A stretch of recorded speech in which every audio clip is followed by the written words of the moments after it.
Hello and welcome back to Sisterhood. My name is KUBI and this is the show that's all about multicultural women who are bold, beautiful and in business. Now, as always, we have our topic of the week and this week is no different. We're asking the question, are women too emotional in business? Ladies. Are they too emotional? I mean, doesn't it depend on what personality you have to begin with to decipher whether you're too emotional or not emotional? If you're an emotional person in general, then you'll carry that through in your business life. I think women are perhaps more in touch with their emotions, and I think that's a good thing. Is it in touch or too emotional? Because I think I think emotional competence is good for business. Yeah, and I think that I personally think that they do have. Do you? Yeah. So so if you're like a team leader, for example, and you're sort of like head of team, and you have an emotional breakdown. How's that for sort of like staff morale? That's called unprofessionalism. Yeah. Well, that's the thing with emotions. You can't really control them, can you? You just feel like of course you can. Not always. Yeah. Have you ever tried to fight back tears? I find it really hard. Yeah, all the time when I start feeling my last nerve. Yeah, no, I think you can. Yeah, I do. Okay. I think our knowledge of emotions as women means that we're better able to communicate with people, and we're more in tune with our team, so we can communicate the objectives and the goals, and we can generate enthusiasm, and we can generate teamwork. And I think that many studies. I haven't got any studies. You haven't got any stats today? Oh, right. I haven't got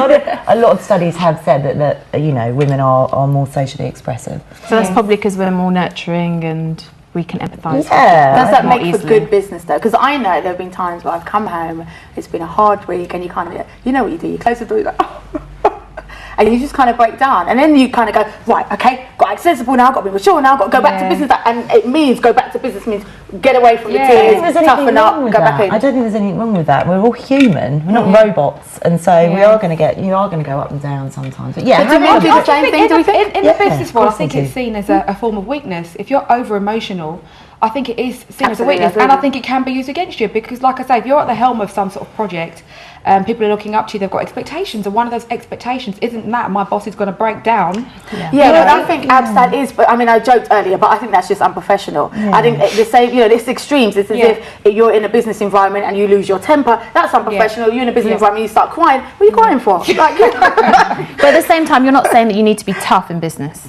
You're just saying you don't need to be too emotional. I think you do need to be quite thick-skinned in business. I think you need to be thick-skinned, but I don't think that means that doesn't mean not being socially and emotionally aware of what's going on around you. I agree. No, I mean emotional awareness is different from actually experience and showing emotion.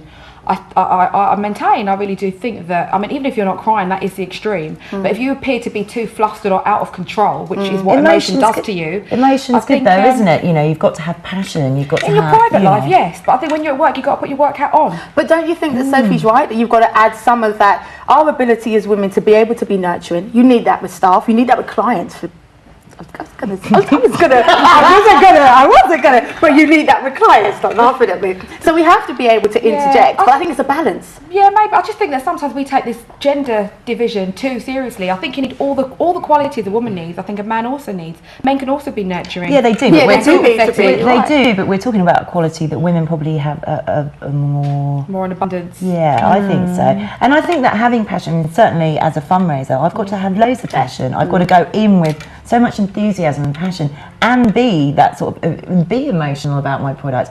Otherwise, no one would want to get involved. Maybe I'm getting it wrong. I mean, what do you call what is being emotional at work? What would you call that? Like, what is an example of being emotional? I've got an example. I'm reading this autobiography of Duncan Bannatyne. He's the mega tycoon now. He He's was on Dragon's Den. Exactly. Yeah. He had a member of staff who stole money from the petty cash. So it was like, okay, fair enough once. And he had empathy and sympathy that this woman was in a situation, she was a single mom, etc., etc. And he did feel emotional for her, but should he have sacked her straight away because she stole? No, he gave her a second chance. Right. You see? See, maybe and then, emotional then she stole it. She stole again, and then that was, immediately sacked. But as a man, he had the emotion to begin with. I think it's important. I think you've got to have that.